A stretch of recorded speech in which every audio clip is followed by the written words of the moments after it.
Today is transmission day. We're going to be doing some general setup.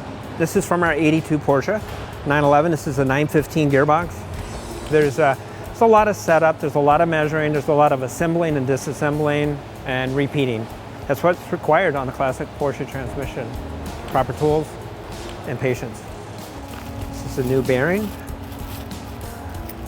In order for me to get this bearing on here, it doesn't fit right now. So I have to heat this bearing up. I have a heat plate that's going to expand the bearing, and that will allow me to drop that bearing down on here. I'm just waiting for this bearing to reach a certain temperature. And what is that temperature, you ask? Well, I look for a little smoking right now. So I'll just give it a try. Here it is. These are actually Porsche gloves. These are for high temperature whenever you have to pick up anything. There's a Porsche gloves? Even Porsche gloves, yes. So now that the cover's on, the differential's in place, I rotated a few times to settle the bearings.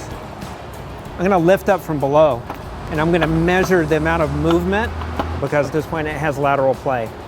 This is called a dial indicator. The differential is seated towards the bottom. I'm going to take and I'm going to turn this dial indicator to where it's at 0. Reseat that. So the next step is I'm going to lift from below, and I'm going to read at the same time. So you'll notice, watch how much that moves. So we start at 0.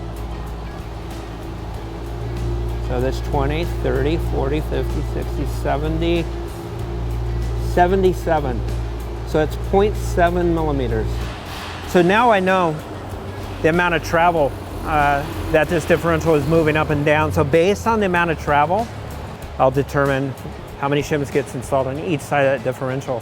There's a 2.8, there's a 3.0, 0.25. Time to come apart again. That's all part of it.